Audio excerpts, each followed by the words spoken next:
أنفسنا وسيئات أعمالنا من يهده الله فلا مضل له ومن يضلل فلا هادي له وأشهد أن لا إله إلا الله وحده لا شريك له وأشهد أن محمدا عبده ورسوله صلوات الله وسلامه وبركاته عليه. يا أيها الذين آمنوا اتقوا الله حق تقاته ولا تموتن إلا وأنتم مسلمون. يا أيها الناس اتقوا ربكم الذي خلقكم من نفس واحدة وخلق منها زوجها وبث منهما رجالا كثيرا ونساء واتقوا الله الذي تساءلون به والأرحام إن الله كان عليكم رقيبا. يا أيها الذين آمنوا اتقوا الله وقولوا قولا سديدا يصلح لكم أعمالكم ويغفر لكم ذنوبكم ومن يطع الله ورسوله فقد فاز فوزا عظيما. أما بعد فإن أصدق الحديث كتاب الله وخير الهدي هدي محمد صلى الله عليه وسلم وشر الأمور محدثاتها وكل محدثة بدعة وكل بدعة ضلالة كل ضلالة في النار. As we continue on Sunday, August the 26th, we start the class at 2:56 p.m. and according to the Gregorian calendar, 2018, which coincides with the Islamic calendar. It's direct correlation now. Which coincides exactly on the month of the Hijjah, right with the completion of Hajj, which is the 14th, 1439 after the Hijrah of Mustafa alayhi salatu wassalam. As we continue in this tremendous treatise of Usul al-Thalatha, we were speaking about the Hanifiyya, Millatu Ibrahim. As the Mu'allaf, rahimahullah, that he said, اعلم أرشدك الله لطاعته أن الحنيفية ملة إبراهيم. He says, have knowledge, may Allah Ta'ala give you rashad. And we talked about the meaning of rushd. How rushd is also something that is a little bit more exclusive. And the mu'allif and the author here, that he used the word rushd. Rather, he used the verb arshada yurshidu, irshadan. But from the masdar is rushd. And we say rushd is similar to huda. However, they are baynahuma umu wa khusus. Between them, what our affairs are specific and things that are general.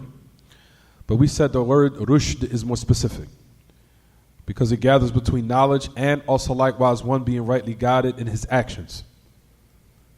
As we know, that is a khasla, or that is a characteristic in which a lot of our people are lacking. You'll find that they have huda, they have huda. What is huda? Huda is ilm, nafi', it's beneficial knowledge, meaning knowledge of the kitab and sunnah. They have information. But a lot of them are not either not implementing it, or like we said, they're not rightly guided as far as in the aspect of their actions, even though they have knowledge of a certain affair or a lot of affairs.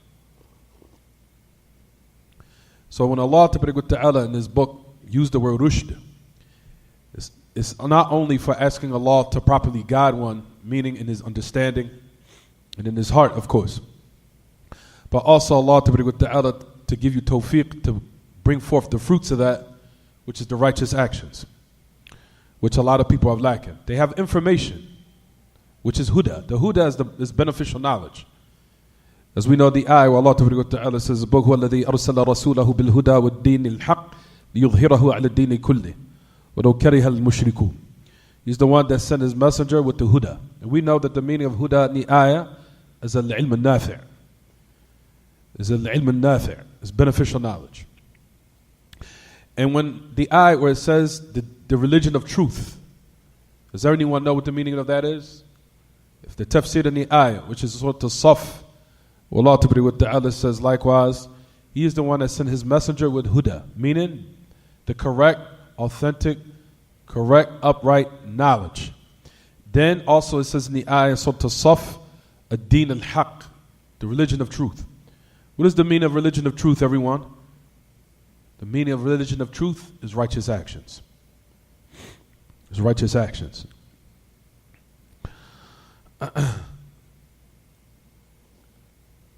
So when Allah Ta'ala had described his own prophet, his own Khalil, his close friend, and Allah Ta'ala took Ibrahim as his Khalil. Rather, he's called Khalil Rahman, a more intimate, close friendship in which Allah Ta'ala had gave to Ibrahim. And Allah subhanahu wa ta'ala talked about, He said, وَلَقَدْ آتَيْنَا إِبْرَاهِيمَ رُشْدَهُ مِنْ قَبْلُ وَكُنَّ بِهِ عَالِمِينَ. As Allah Ta'ala says in His book.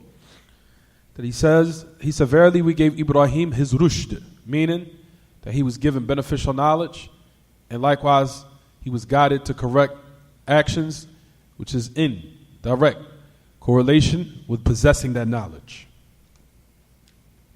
So you notice that the author, that he used the word rushd, meaning Allah subhanahu wa ta'ala, may He grant you beneficial knowledge of the kitab and sunnah, and also give you tawfiq, give you success to application of it, and knowing how to apply it properly, how to apply it in everything, in your statements, in your actions, to the end of it. Notice that we talked about and said that al-Hanifiyah, as we talked about this last class, and we said that the word Hanaf, the origin or the original linguistic meaning is what, everyone? That it means for one to be leaning or for something to be crooked. But you'll find, like we said, there are words in the Arabic language that it means one thing, but what is intended by is the opposite. As you'll find that. There are certain words in the Arabic language that when a person is called a certain name, but what is intended by is the opposite. And this is what we explained last week. And we said from the meanings of al-Hanif is, number one, what everyone? Al-Mustaqim, the straight, correct, upright path. Or something that's straight. Mustaqim, something that's straight. As we said last week, right everyone? We also said last week that the meaning of also Hanif is what, everyone? Al-Muttabi', or you could say Al-Mukhlis. We also said that last week. We also said the one who's mukhlis, who's sincere, and the one who's genuine and pure in his heart and his intentions, of course, who's mukhlis. And also likewise, we know the meaning of mukhlis is the one who purifies his worship only for Allah. Is all those meanings, or the word mukhlis is comprehensive for all those meanings. So number one, we said it means what? Mustaqim. Secondly, we said last week it means what, everyone? Mukhlis. Thirdly, we said that also Hanif means what? That it means also what? Muttabi', the one who follows and purifies his mutaba'ah, meaning the one who follows what is correct likewise. Muttabi' meaning one who follows.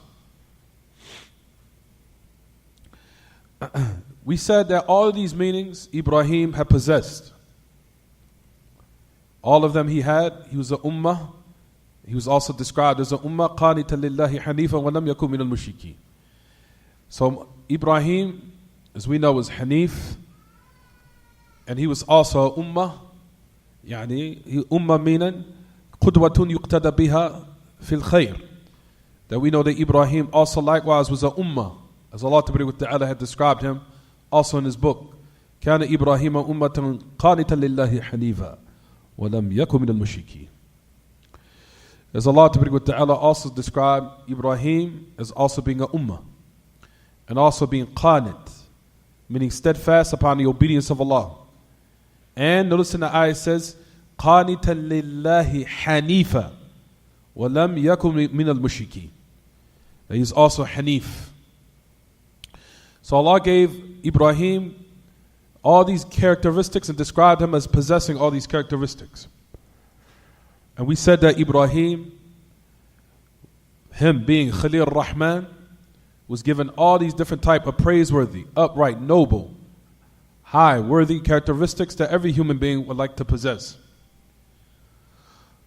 So Ibrahim, as we talked about last week, him being Hanif, and notice that the great Imam Muhammad ibn Abdul Wahhab, if you look in your books, he called that the way of Ibrahim is Hanifiyah, is the way, or Hanifiyah is the way of Ibrahim. The Hanifiyah, that upright, correct, straight way to follow, of all the meanings we just mentioned, all of them are the way of Ibrahim.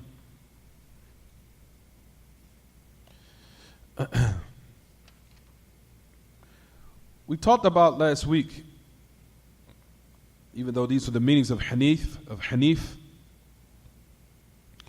that Al-Hanifiyya is also, as we described it, is also the origin of every human being, meaning the upright, correct religion, which is monotheism, which is Tawheed, of course. And there's a nuktatun latifatun yajibu an na'iyaha jayida. As we talked about, ya ma'ash al-ikhwa, that the origin of mankind is monotheism, and that polytheism was something that took over or happened after the monotheism or the unification of Allah and His worship was laid down as a foundation for everyone. We talked about last week what was the proof that in mankind his origin is being created upon Hanifiyya, the upright religion, the correct religion, which is Tawheed. This is where we stopped at last week. So keep in mind that we laid down certain foundations. We said, number one, that the origin of Adam and his children is monotheism. And that we talked about and said polytheism is tariq, meaning something that happened to take over or was newly invented and crept inside the ranks of mankind. It was not something that was what? It wasn't something that was its initial or innate origin whatsoever. It was something that was introduced to mankind after monotheism was firmly established and deeply rooted in the people. So number one, we said that's the origin of Adam. For number one, we gave certain reasons. Why? Because Allah subhanahu wa ta'ala, as we know in His book, uses the fitrah, or the natural disposition of the human being, in order to establish that He is the one that deserves to be worshipped. Which is number one, that every human being by its natural disposition knows Allah exists, of course. If they were left alone, like we talked about before, and they were not affected or influenced by those outside influences of the different types of ways and ideologies or beliefs or corrupted beliefs of mankind that are out there that corrupts his mind, and if he was left on that desolate place alone where he's introverted from the people and he was not affected by any influence, and he was left upon that natural disposition, he would naturally know that Allah subhanahu wa ta'ala exists naturally. And he will also know that Allah subhanahu wa ta'ala naturally is the one that deserves to be worshipped, and he will also direct his worship to above. That's also an affair that's natural, that's a natural inclination and an innate natural disposition of every human being. Allah ta'ala in His book of this Hanifiyya, this uprightness, meaning of monotheism, is something that Allah ta'ala had mentioned and established in His book, as we know. As that is the highest goal that every human being was created upon and what they're supposed to carry out while they're temporarily in this dunya or in this world. Because Allah subhanahu wa ta'ala says, number one, وَمَا خَلَقْتُ الْجِنَّ وَالْإِنسِ إِلَّا لِيَعْبُدُونَ. As we know. As Allah ta'ala says in His book, I have not created jinn, the unseen type of creation who is called the jinn, and mankind except to worship me. So Allah subhanahu wa ta'ala laid down His foundation because this was the origin of Adam. It was the origin of Adam. And Adam was brought into this existence in order to actualize this matter. That's the reason why Allah created him. Allah subhanahu wa ta'ala when He created Adam, and He also created his mate, who was Hawa, and brought them to existence. Allah Ta'ala made this an affair which was inaugurated, or it started actually, when the soul was put and instilled inside of Adam. When the soul was instilled, when it entered inside of Adam, as we talked about last week, Adam sneezed. And we said this was an affair in which to show what, everyone? That Adam was upon knowing or having knowledge that Allah Ta'ala is the one that deserves to be worshipped when he said, Alhamdulillahi Rabbil Alameen. You'll find that Ahl Ilm extracts this to know, or extracts this in order to show that Ibrahim instinctively knew Allah's existence, Allah deserved to be worshipped, and that all the praise was for him. Based upon this one hadith, which is on the authority of Anas ibn Malik, that we said last week, and Rasulullah sallallahu alaihi wasallam قال لما نفخ في آدم فبلغ الروح رأسه عطس فقال الحمد لله رب العالمين فقال له تبارك وتعالى يرحمك الله. As we said, the hadith of Anas ibn Malik, that the Prophet ﷺ said, when the soul was blown into Adam, and the ruh, when the spirit reached his head, he sneezed. And he said, all praise is for Allah, Rabbul Alameen. And Allah subhanahu wa ta'ala said to him, may Allah have mercy upon you. So number one, ya ma'ash al-ikhwa, or the sisters, as we talked about, this is the order established, what we're speaking about now. Number one, if I was to ask a question, what is the evidence and proof that Adam, or the origin of Adam and his children, was monotheism, or singling out Allah in his worship, and that shirk was newly introduced to the creation after monotheism was deeply rooted inside of them? Number one, you would say, number one, that the ultimate goal of Allah creating Adam and bringing him out of non-existence into existence, and all of his children, is based upon what Allah said in Surah Al-Dhariyat. I have not created jinn and ins except to worship me.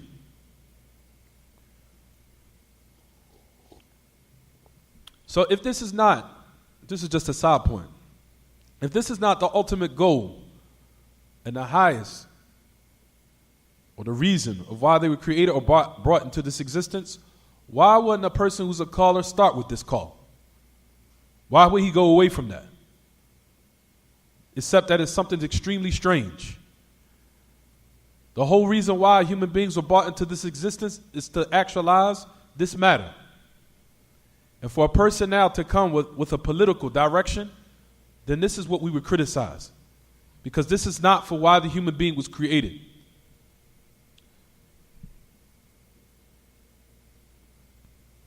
So that's number one, you would give it as an answer. That's number one. For number two,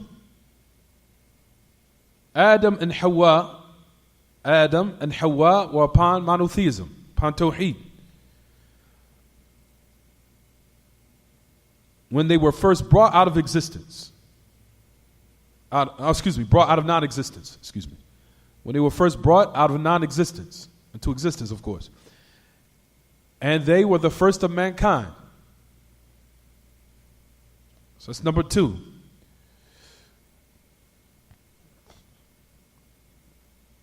And also, likewise, hadith, and we use the narrations to back it up with proofs and evidences, which is number one, the hadith of Anas, when Adam sneezed.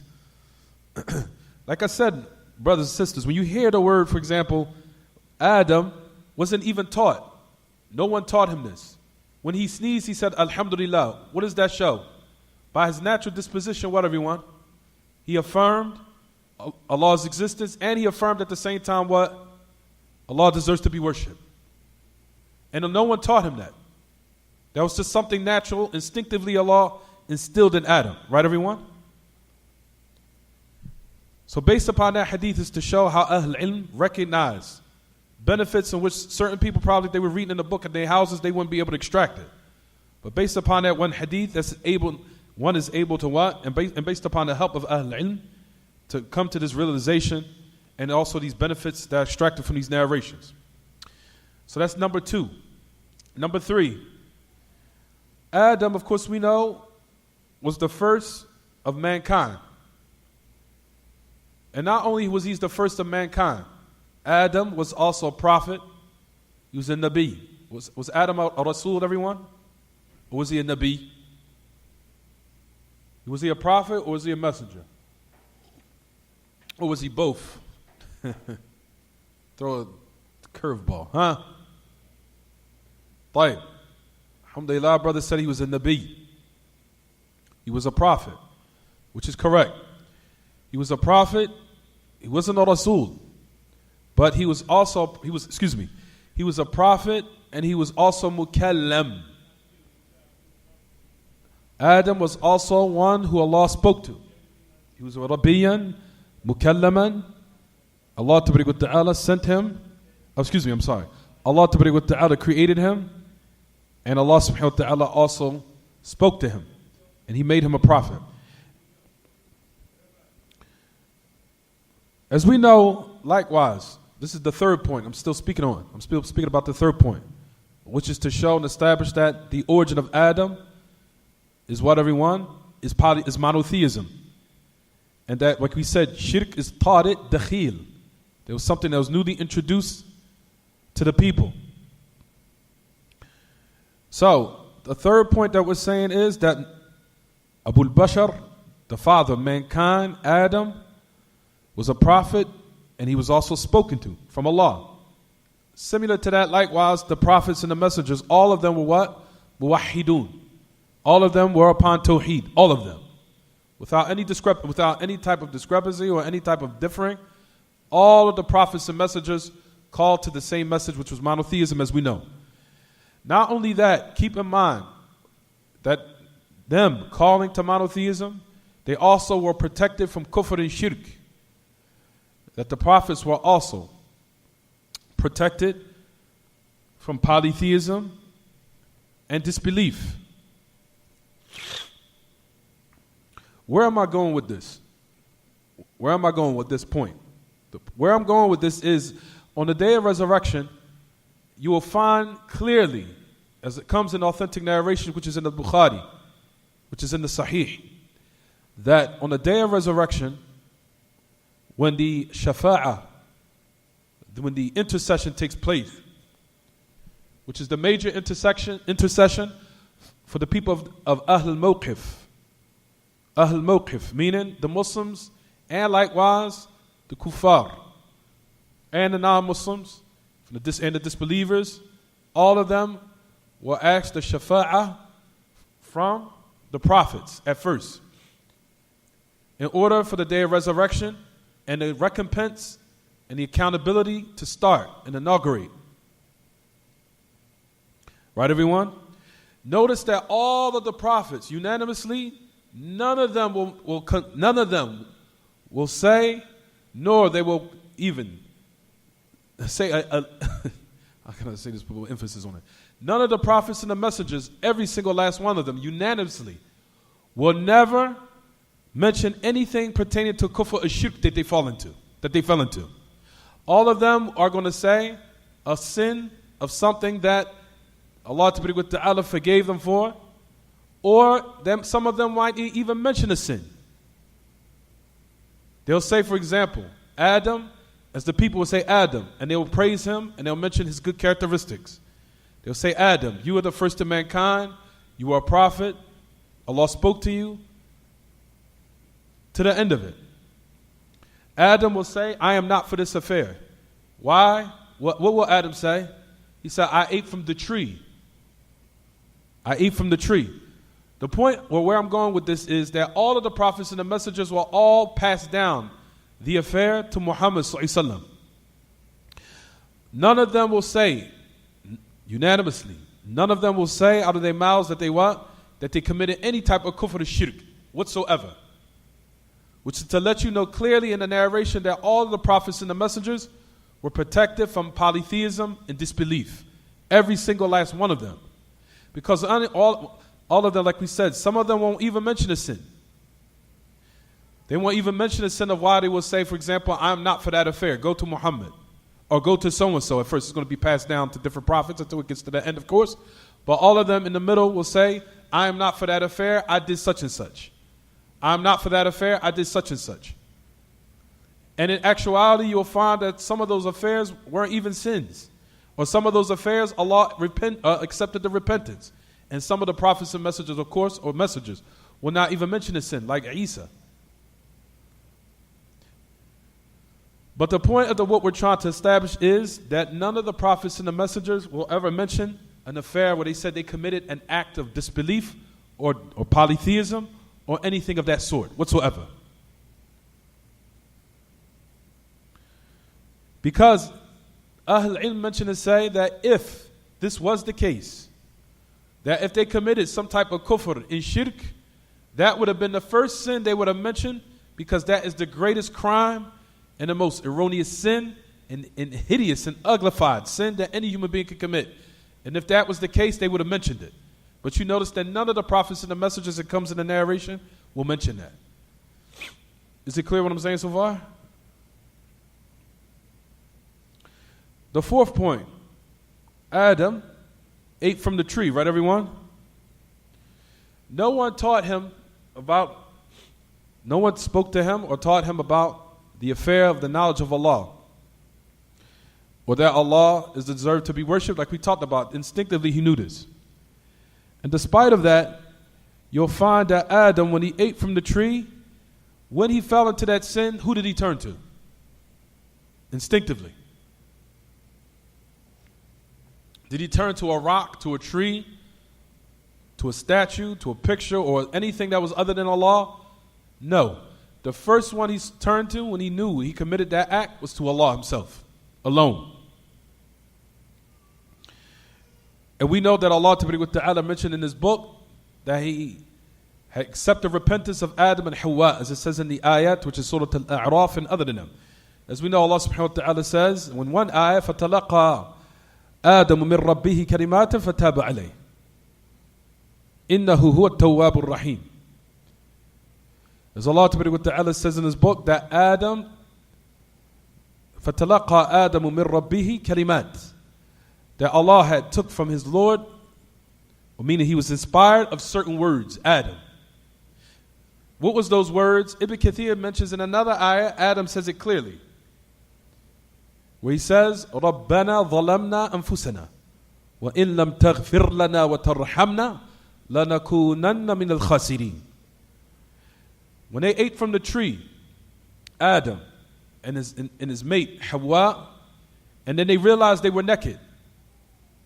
As we know in the ayat which comes in Surah Al-A'raf and other than that, that they had now, their awrah, which they had, became exposed to them when it was not considered the awrah. Rather, when they ate from the tree, and their private parts which they used to cover became exposed, and they looked, they said this ayah, which is to show that they turned to Allah alone, where he said, "O our Lord, we oppressed ourselves.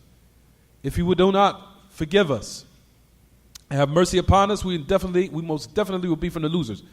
So Adam and Hawa, by their natural instinct, they turned directly to Allah, which is to show also likewise that monotheism is the origin in the human being, because they naturally, instinctively knew that when they committed this crime or they committed this act which was disobedience to Allah, they automatically turned and directed themselves and turned their hearts to Allah subhanahu wa ta'ala. This is also adillah and evidences and proofs that the origin of mankind is this matter. Why? Because Adam was not, no one's taught Adam this matter, this belief, right everyone? No one.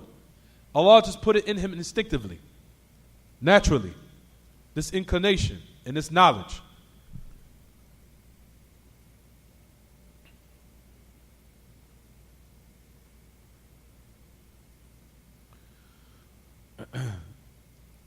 Also from the dalil that monotheism is the origin of humanity and the origin of mankind is that Adam, when he had nurtured his children, he nurtured them upon monotheism for 10 centuries, as we said last week. 10 centuries, which is in Surah Al-Baqarah, ayah number what, everyone? 213. As Allah Ta'ala says clearly in his book, كَانَ النَّاسُ أُمَّةً وَاحِدًا فَبَعَثَ اللَّهُ النَّبِيِّينَ مُبَشِّرِينَ وَمُنذِرِينَ. Allah Ta'ala says in his book, he said that the man or mankind and the people, they were one nation. And then Allah sent messengers and prophets, giving glad tidings and also warnings. Giving glad tidings and also warning. Oh man, I drank coffee on my work. Ibn Abbas had mentioned in the tafsir of this ayah. Surah Al-Baqarah. Ibn Abbas says, كان بين آدم ونوح 10 قرون كلهم على شريعة من الحق فاختلفوا فبعث الله النبيين مبشرين ومنذرين. He said that Ibn Abbas said that between Adam and Nuh was 10 centuries. Between Adam and the first messenger and prophet to humanity, both at the same time, messenger and prophet, who was who, everyone? Nuh. Between them was 10 centuries. Notice that Ibn Abbas said all of them were upon a sharia min al-haq. All of them were upon a legislation of the truth, meaning monotheism. There wasn't any polytheism. There wasn't any democracy. There wasn't any belief that the sun deserved to be worshipped. There wasn't any belief that mankind is what establishes the man-made laws in the land, or that there's communism or secularism or Marxism. All the people were unified upon one belief, which was the belief in Allah, and upon the legislation of the truth, as Ibn Abbas said. Then Ibn Abbas said in the last part of the tafsir of it, he says, فَاخْتَلَفُوا. He said, then they started to differ. Meaning Shaitan came in order to divide them up in this correct, upright belief. Meaning the corrupt, hideous act of polytheism was introduced by Shaitan, which came as a result of it, the people started to differ and divide. So Allah Ta'ala, when Allah subhanahu wa ta'ala, by His infinite wisdom and mercy upon humanity, He sent prophets and messengers in order to warn them and also to give them glad tidings.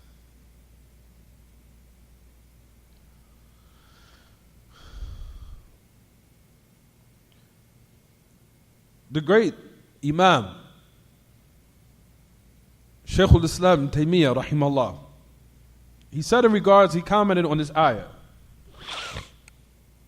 He said, verily the people, he said, إِنَّ النَّاسِ كَانُوا بَعْدَ آدَمْ عَلَيْهِ السَّلَامِ وقبل نوح على التوحيد والإخلاص كما كان عليه أبوهم آدم أبو البشر حتى ابتدعوا الشرك وعبادة الأوثان فابتعث الله نبيه نوحا عليه الصلاة والسلام يدعوهم إلى عبادة الله وحده لا شريك له وينهاهم عن عبادة ما سواه.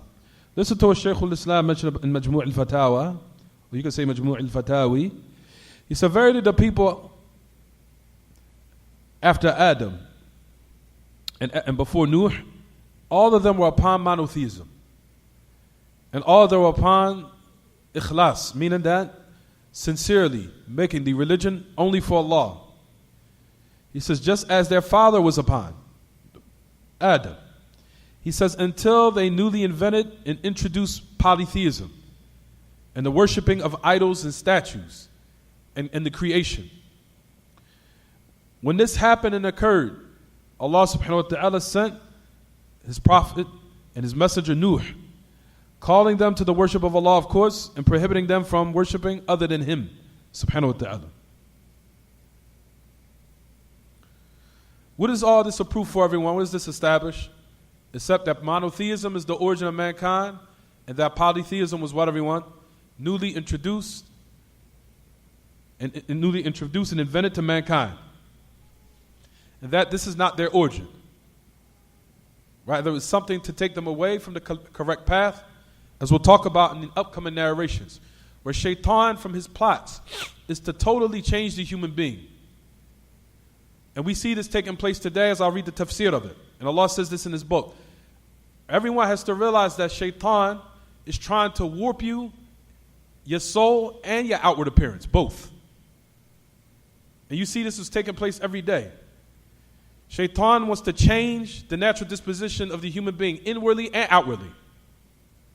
Change his soul, change his heart, and change how he looks of what is supposed to be the natural disposition and inclination, meaning, for example, as we'll talk about, inshallah. Matter of fact, I don't want to ruin this surprise. We'll keep going, inshallah. So, you see that the inclination, right, everyone, or this affair what we establish here, is to show that monotheism is the what? Is the origin. And these are the evidences and proofs for it. There's another proof that I wanted to mention,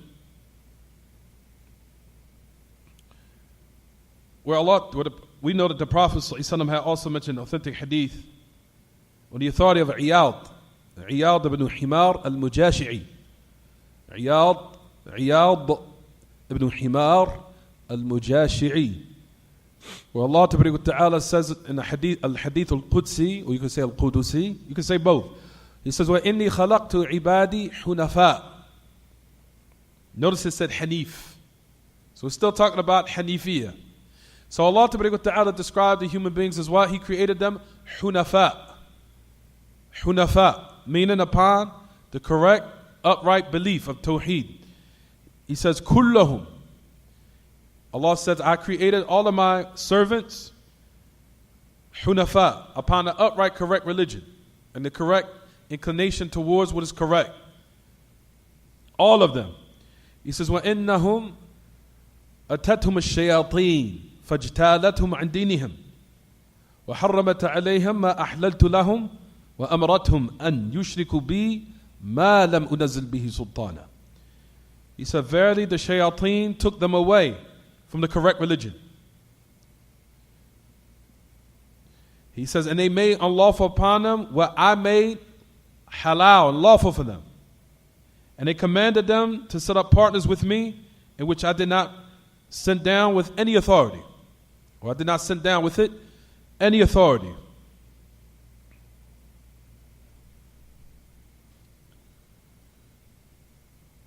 So this is to show what, everyone? Again, Allah subhanahu wa ta'ala said that He created the human being upright to know, number one, of His existence, which is Tawheed al-Rububiyyah, of course, and that He deserves to be worshipped alone, and also likewise, as we'll talk about, and to instinctively turn to what is above Him. That's also a matter that is jibilli, fitri, from the innate disposition of the human being to also believe.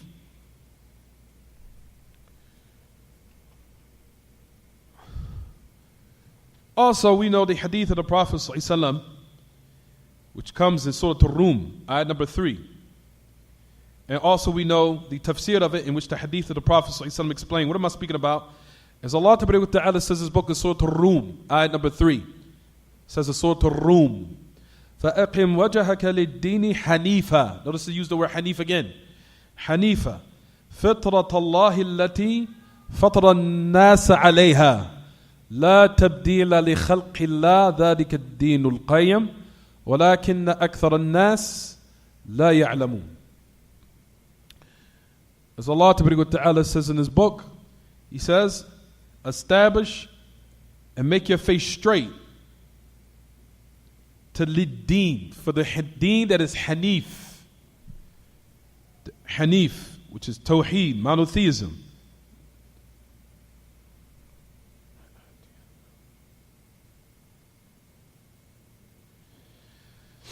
Then Allah Ta'ala says Hanifa in Surah Ar-Rum. Then it says, Allah Subhanahu wa Ta'ala says, Fitrat Allah, the natural disposition of Allah which He created the people upon. Let it not be any exchange or change for the creation of Allah. That is the upright religion, however the majority of the people do not know.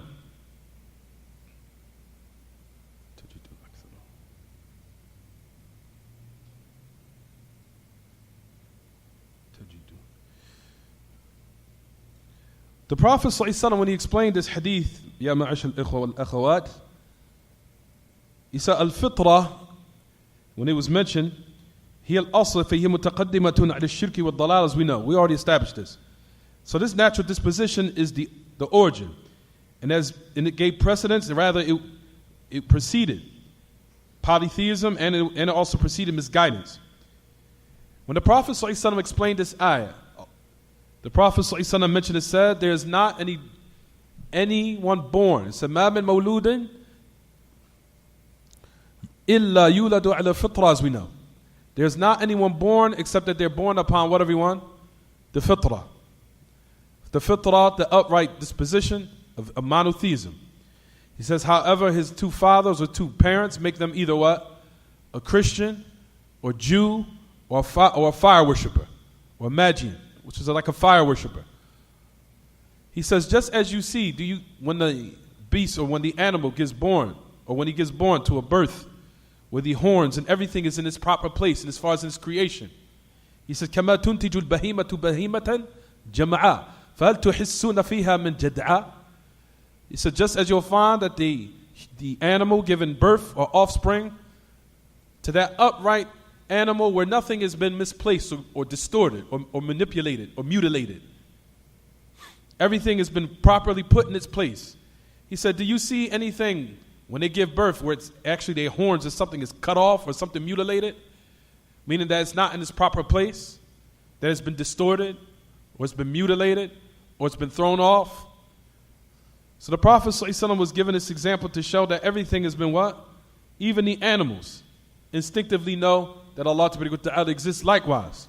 Because everything glorifies Allah subhanahu wa ta'ala in the heavens and the earth. Even though we do not recognize it, it's praise of Allah. So the message of Allah ﷺ was established in this matter. Of all of this is the origin of humanity.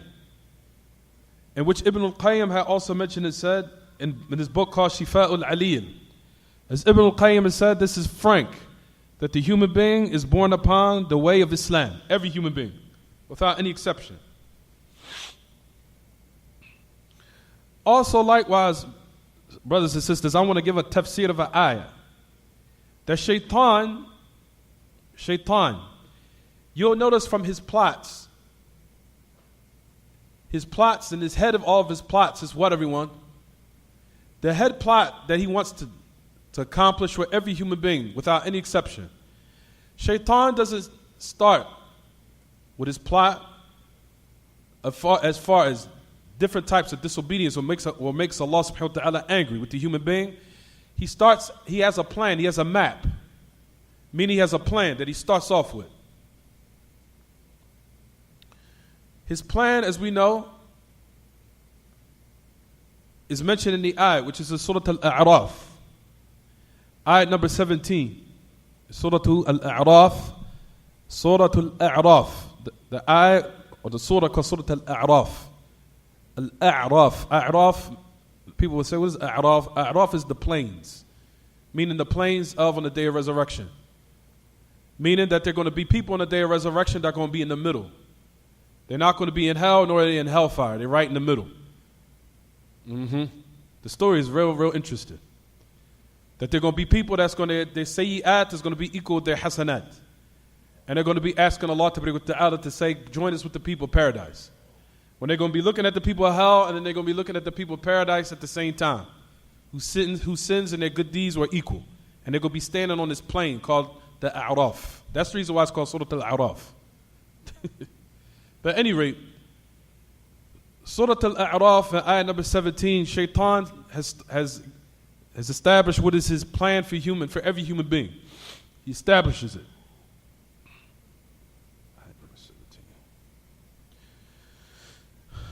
Notice in the ayah, this is to show number one, that Shaitan, number one, believes in the existence of Allah. So Shaitan himself believes in the existence of Allah. That's number one. Number two, Shaitan also believes that Allah subhanahu wa ta'ala deserves to be worshipped. Shaitan also fears Allah. Shaitan also believes in the qadr of Allah.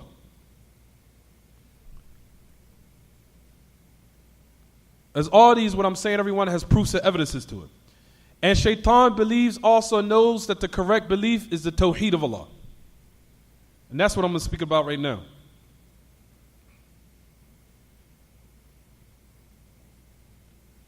Shaitan believes that the tawheed of Allah is what is correct. What's the proof of that? The proof of that is established in the ayah, which is the Surah Al-A'raf. Well, Allah Ta'ala says in His book that Shaitan says, as we know, Shaitan says in the ayah, which is the Surah Al-A'raf, Shaitan says, listen to the belligerence and the arrogance of Shaitan. Listen to his arrogance. After Allah cursed him, after He put His curse and His wrath upon him, due to his ignorance, or due to his arrogance and his belligerence, listen to the disrespect. Shaitan says, فَبِمَا أَغْوَيْتَنِي لَأَقْعُدَنَّ لَهُمْ صِرَاطَكَ الْمُسْتَقِيمِ. He said, because of you misleading me and misguiding me, I'm definitely going to sit and wait for them in your straight path. You have noticed in the tafsir of the ayah that he says, because of you misleading me and you misguiding me, Shaitan is blaming Allah for why he fell into what he fell into. Basically, Shaitan is trying to rely on the qadr to justify why he fell into what he fell into. He said, you destined and written this for me, this is your fault. You written this out for me. So as I said, Shaitan fell into the belief of the Qadariyah. Shaitan fell into the belief of the Qadariyah. What type of Qadariyah? Meaning the Qadariyah of the Jabriyah. That's the type of deviance of... Jabriyah is a type of deviance in the Qadr, so they call them... No matter of fact, brothers, don't race Qadariyah. Jabriyah, because I don't want people to get confused. Jabriyah. Shaitan fell into the belief of Jabriyah. It's as if he was saying to Allah, Allah, you forced me to do this act. This is your fault. You tempted me. This is what happened to me. So look at the belligerence and the arrogance. Basically, he's trying to say, I had no choice in the matter. It's your fault. It's your fault why I'm in this state now. He said, because of you doing this to me, he said, I will most definitely wait and work in this path. Shaitan also knows that Allah Ta'ala, of course we know, ultimately will destroy him and throw him in the hellfire. But Allah Ta'ala gave him respite for a reason.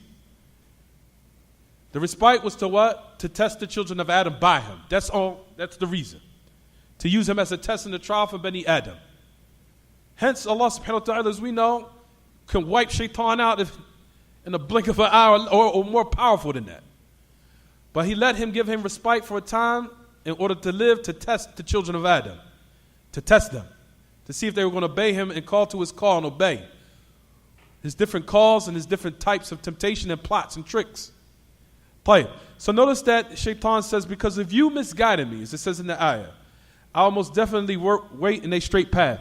So Shaitan has now affirmed what, everyone? A straight path. He's affirmed this. What is the straight path?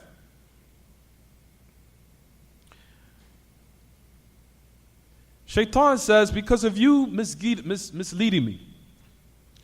Basically also affirming to Allah, you destroyed me. I'm done. I'm finished. My path is ultimately going to be destruction. I'm going to go to hell. My followers, who minions, and everyone is going to fall into your punishment, your wrath. Because you destroy them, I'm going to destroy your servants. Meaning, those who you create from their progeny. And because of you taking me away as a result he blaming Allah, of course. He said, I'm going to wait for their straight path. We know that the straight path is what, everyone? Is the monotheism of Allah, in which I'm going to say in the last part of the ayah. Because it's an ayah where Shaitan clearly says that you will not find the majority of them being upon Tawheed. A person would say, where is that? I'm going to say it, don't worry. He says, I'm going to wait for them in your straight path. Meaning the path which is the truth. The truth of the haqq, sabil al-najah, the way of salvation or survival. I will take them away from it and I will mislead them from it. Meaning, Shaitan is saying, as Ibn Kathir mentions, it says, that they will not worship you alone. This is what Ibn Kathir mentions. Shaitan says, listen to this. I will wait for them in your straight path. Meaning, that they will not worship you alone. They will not unify you in your worship. And I will do this because of you misguiding me.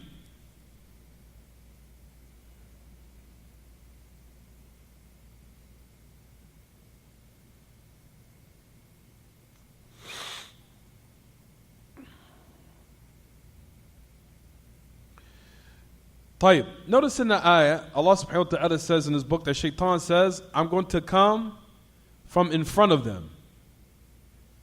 Then I'll come from behind them. Then I'll come from their right, and I'll come from their left. And you will not find the majority of them thankful. Listen to the tafsir of this ayah. As Ibn Kathir mentions, listen to this. Ali ibn Abi Talha said upon Ibn Abbas, said that I will come from in front of them. Listen to the tafsir of this. Meaning, I will cast doubt in them about the hereafter. I will cast doubt in them and put doubt in them about the hereafter. How many calls out there do we know of people trying to say there is no hereafter? There is no hereafter.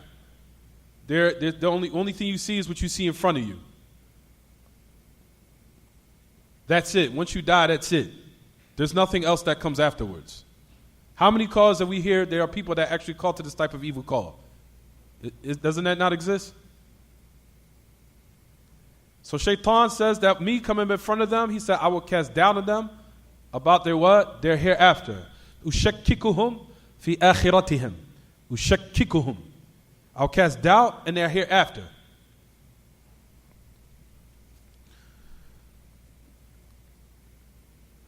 Then it says in the tafsir, also likewise in the commentary of the ayah, it says, وَمِنْ خَلْفِهِمْ.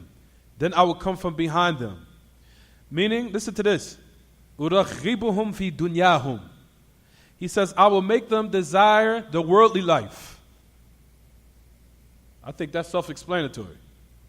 He says, I will make them desire the worldly life.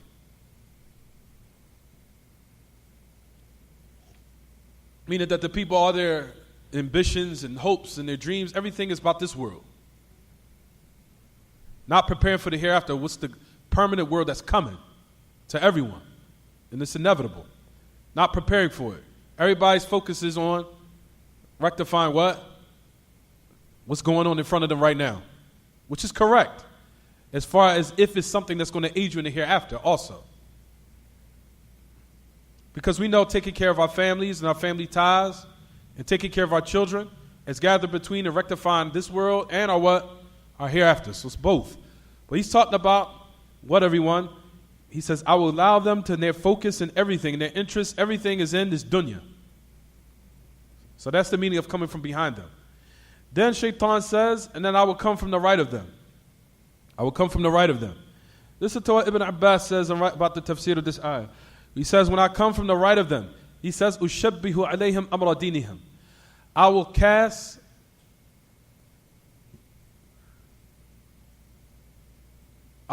doubt. No, excuse me, I'm sorry, everyone.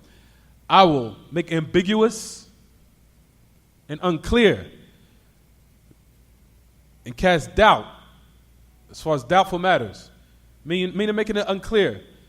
I will cast upon them and I will make ambiguous the affair of their religion. I will make ambiguous and unclear to them the affair of their religion.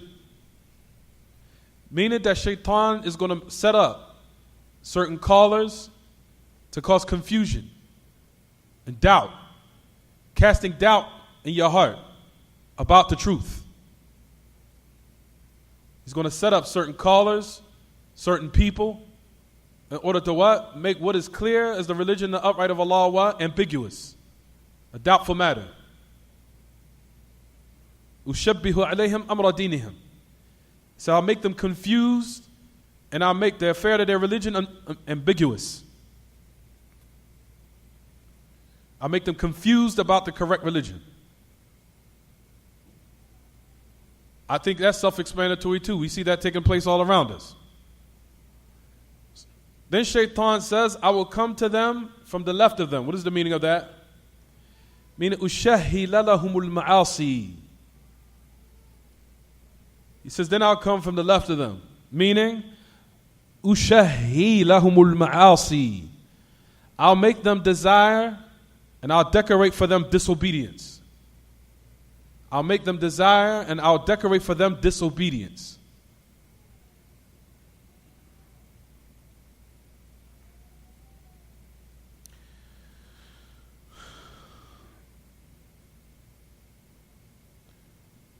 There's a other tafasir that gives it, some of them are switch, which is all correct. What Sa'id ibn Abi Aruba said upon Qatada ibn Da'am al-Sadusi, he says, أتاهم من بين أيديهم فأخبرهم أنه لا بعث ولا جنة ولا نار. He's just giving a little bit more clarification. If you go back, it says, what everyone? That I will come from behind them. Basically, it's just given the same. They just changed the order or arrangement of it, but it's still the same. He said, فَأَخْبَرَهُمْ, Allah, Shaitan is informed of that. He's going to tell human beings there's not going to be any resurrection, there's no paradise, there's no hellfire, or if you'll find callers, they say they're just figurative meanings, there's no reality to that. That doesn't exist. That's just fairy tales of old. That's of what storytellers or fairy tales that you used to listen to when you were a little kid. There's no reality to that. That's all imaginative, figurative meanings. No reality. What you see in front of you, that's it. And you have callers out there that call it this. This is one of the calls of Shaitan. They said that this is his plot. To cast doubt, to say there's no resurrection. There's no accountability for your actions. There's no paradise. There's no reward. There's no punishment. There's no paradise. There's no hell. That's from the plots of Shaitan. It clearly says in the ayah. Then, as we know also from his plots, from the affairs of the world, meaning Shaitan is going to decorate the world for them. He's going to make it real appealing and real decorated to them. He's going to decorate this world for them, and he's going to call them to it. Another, you'll find there's another tafsir, and they're all correct. If you go back to what you wrote down, saying that I will come from the right of them.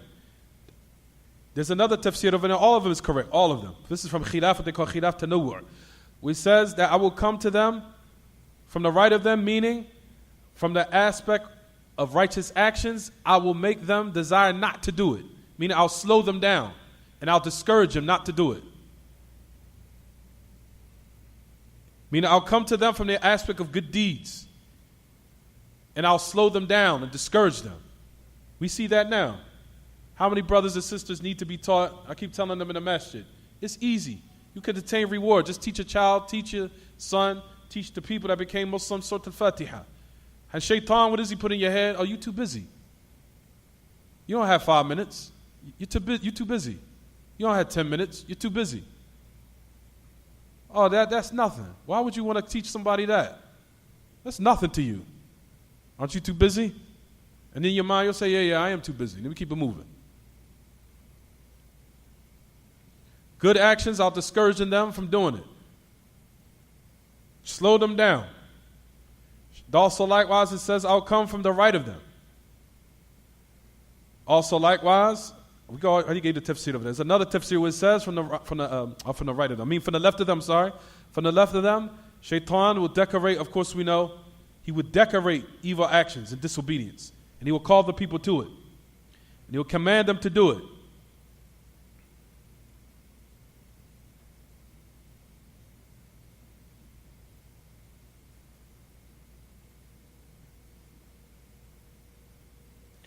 So the last tafsir, as it says, on the authority Ali ibn Abi Talha and Ibn Abbas. Listen to this one. This is what I wanted to end it off at.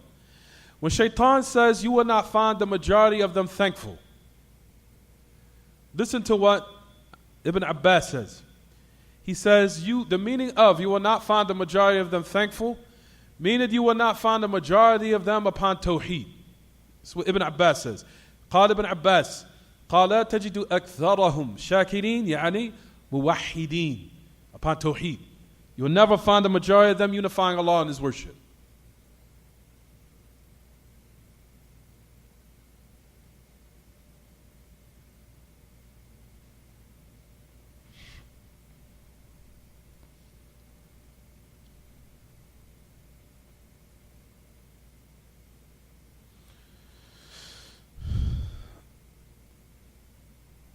So this is to show what, everyone? So this is the plot of Shaitan. He wants to come from Adam, from the aspect of what? And we see this is taking place right in front of us. I think it's self-explanatory. This is the reality of the state of affairs right now, isn't it? People desire this world. All they care about is this world. They have doubt about the truth. They have doubt about the hereafter. You see that sins are being decorated. That's what people love. People love evil. People love being negative. People love to be down. People love to be depressed. People love negativity to the end of it. People hate Tawheed. All the callers of Tawheed, they despise them. They hate them. They try to find their sins, find their shortcomings. We despise you people of Tawheed. Sunnah, we hate you. We love the people who's kind of called a black nationalism, politics, all of that. Make excuses. They're from our people. All the other nonsense. You see, this is what's going on right in front of you. As far as the cause of Tawheed, Sunnah, we hate you, we despise you, you know better than us, you just make me sick. All you guys, I know y'all sinful, y'all know better than us, to the end of it. That's what you see. It's exactly what's going on. Shaitan desiring of the people, making them be slow as far as doing righteous actions. Nobody responsible, nobody cares about their families, they don't care about raising their children, to the end of it. This is all Shaitan's plot. Says it right here in the ayah, clearly. And you see this is exactly what's taking place. Also from the plots of Shaitan, I'm going to stop the class right here. There's another tafsir.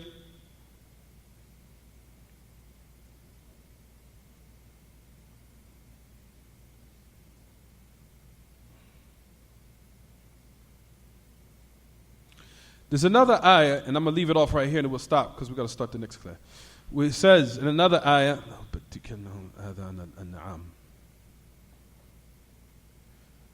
ليغيرن خلق الله ومن يتخذ الشيطان وليا فقد ساء قرينا يعينهم ويمنيهم وما يعيدهم الشيطان إلا غرورا. Now, I just remember it. There's another tafsir of the ayah, and I'm going to stop here. It's in Surah An-Nisa.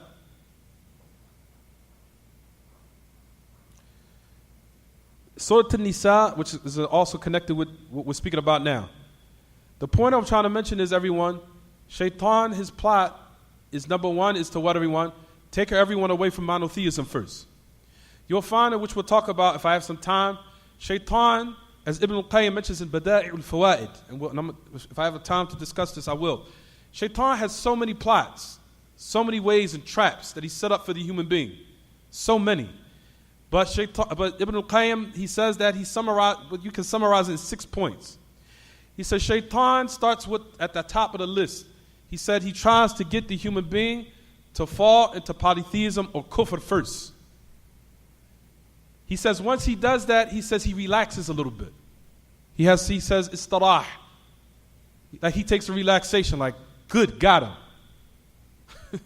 And Allah knows best, that's why you probably find these people who go to church, and people who are upon these different deviant ideologies, they have so many good manners, decorated, and they look so nice, and how they look in their appearance, and how you doing? How are you? And then they're so nice and mannerable and hospitable and all these other things. Why? Shaitan says, I got them. They're done. Finished. Done. Don't need to corrupt you. You've done the ultimate corruption to yourself. As Ibn al-Qayyim says, he says, once he gets the human being to fall into polytheism or disbelief, he relaxes.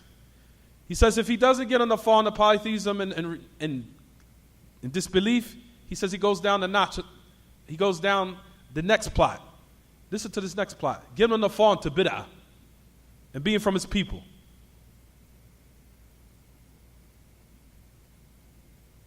Why? Because Iblis, as Ibn al-Qayyim mentions of Bada'i al-Fawaid, he says he knows that this is more beloved to the shaitan than disobedience, than actions, than disobedient sinful acts. Shaitan loves bid'ah more. Nothing more beloved to shaitan than Iblis than bid'ah. Why? Because a person, a human being, draws close to Allah by something Allah didn't legislate, which a person thinks that he's actually doing something good, but in actual reality, he's doing something evil and something that's taking him far away from Allah. And more than likely, he will never make tawbah from it. He will never make tawbah from it. Why? Because what he thinks in his belief is what? He's drawn close and what he's doing is correct. Meaning his genetics of monotheism, of him being Muslim, has been altered. It's been changed. It's a difference between someone's genetics being intact and you might be sick in your body, but your genetics is something that has not been altered. Then you become cured and you become back to normal. But it's a difference when now someone gets inside of your body and totally changes it from inside out. There's no going back from it. From now, your genetics is changed. That's what shaitan is more beloved to him. So shaitan says this. and I'm going to go back to Tafsir Surah An-Nisa. Listen to the ayah, 119. He says, وَلَا أُضِلَّنَّهُمْ وَلَا أُمَنِّيَنَّهُمْ وَلَا آمُرَنَّهُمْ فَلَيُبَتِّكُنَّ آذَانَ الْأَنْعَامِ وَلَا آمُرَنَّهُمْ فَلَيُغَيِّرُنَّ خَلْقَ اللَّهِ وَمَنْ يَتَّخِذِ الشَّيْطَانَ وَلِيًّا مِنْ دُونِ اللَّهِ فَقَدْ خَسِرَ خُسْرَانًا مُبِينًا يَعِدُهُمْ وَيُمَنِّيهِمْ وَمَا يَعِدُهُمُ الشَّيْطَانُ إِلَّا غُرُورًا أُولَئِكَ مَأْوَاهُمْ جَهَنَّمُ وَلَا يَجِدُونَ عَنْهَا مَحِيصًا. Listen to what the shaitan says. Allah subhanahu wa ta'ala also talks from his plot. Surah An-Nisa, ayah number 118. Listen to what shaitan says. He says, I will misguide them, and I will arouse in them sinful desires, and I will command them, and they will mutilate the ears of the what? Of the ears of the cattle. And I will command them, and they will change the khalq, the religion of, they will change the creation of Allah. Whoever takes shaitan as a wali besides Allah, verily, they will have sustained a clear loss. Shaitan promises them, and he arouses their desires in them. But shaitan does not promise them except mere delusion. Listen to the tafsir of this. And I want everyone to listen to the tafsir of this, is Surah An-Nisa. Because the tafsir of this is I mean, straight, you say ridiculous, but it means is nice, it's beneficial. Listen to one of the tafsir of it. So shaitan says, number one, that I'm going to what? Mislead them. Let me get to it. So, then we'll stop the class. So shaitan says, I will mislead them. Meaning I'm going to instill in them dalala, misguidance. All right?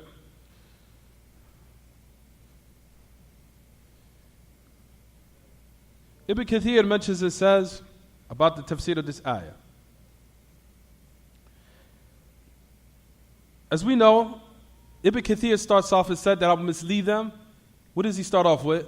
Verily Allah does not forgive that partners be set up with him. So shaitan's aim is to change what? Change the spirit and the natural inclination of the heart and corrupt the soul.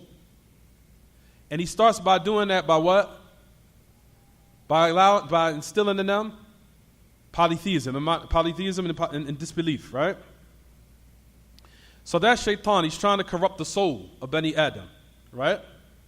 So he's trying to corrupt his inside. So it says, as it goes on to say, فَقَدْ سَلَكَ غَيْرَ الطَّرِيقِ الْحَقِّ وَضَلَّ عَنِ الْهُدَى وَبَعُدَ عَنِ الصَّوَابِ وَأَهْلَكَ نَفْسَهُ وَخَسَرَهَا. He said that he has now embarked upon the path that's other than the path of the truth. And he misguided from guidance, meaning the correct knowledge.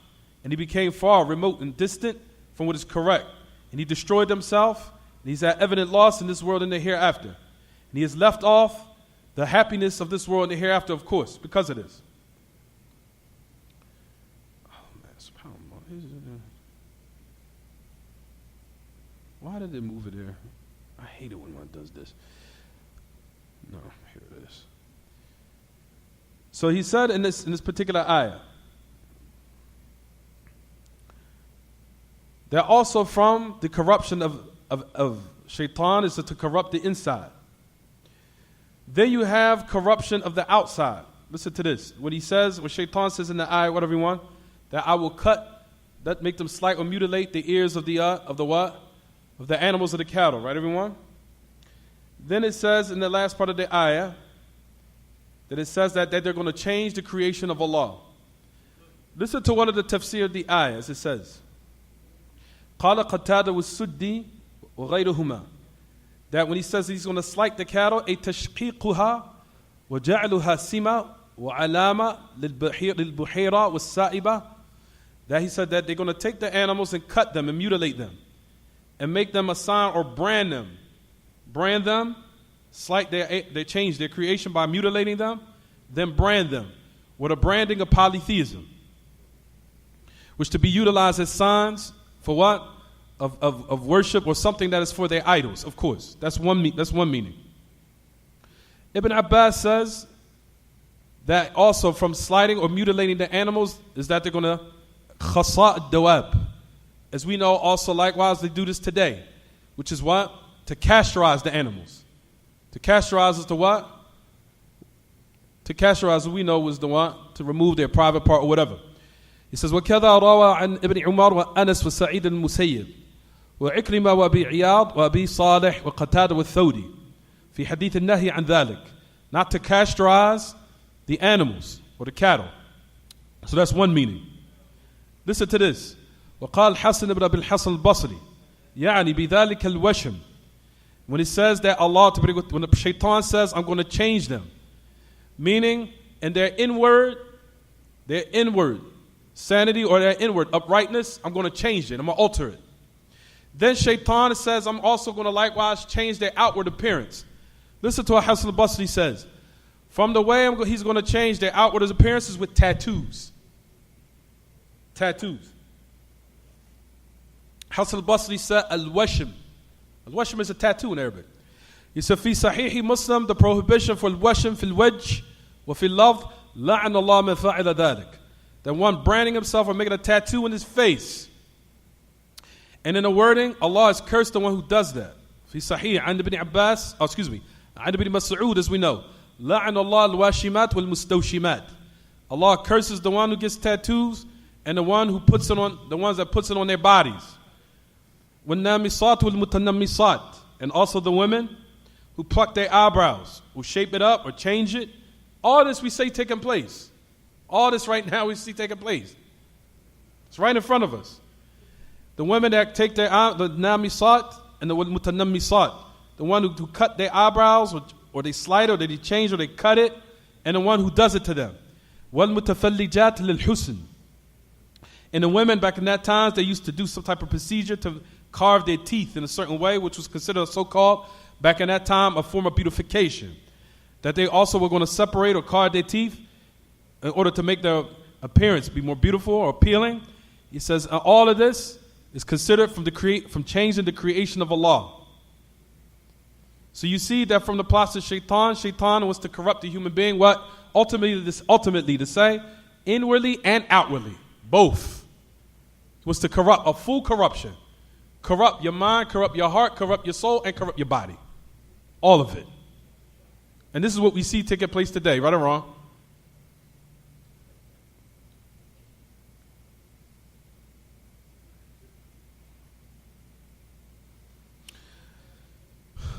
Also, you'll find from some of the tafasir of it is that when I say I will command them and they're going to change the creation of Allah, meaning the religion of Allah. That they're going to change the creation of Allah, meaning they change the religion of Allah. That's also a tafsir. All of this is correct.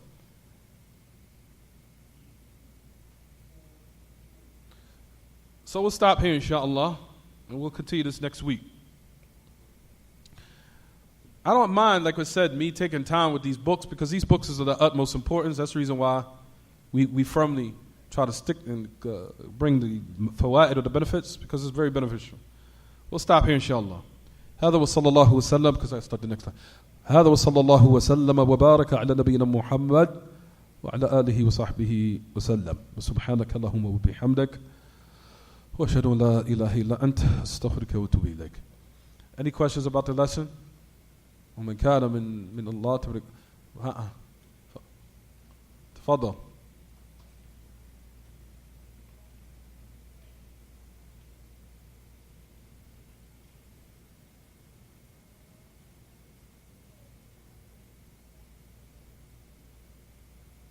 Yep, also. Changing the creation of Allah also can mean changing their religion. It's all correct, all of it.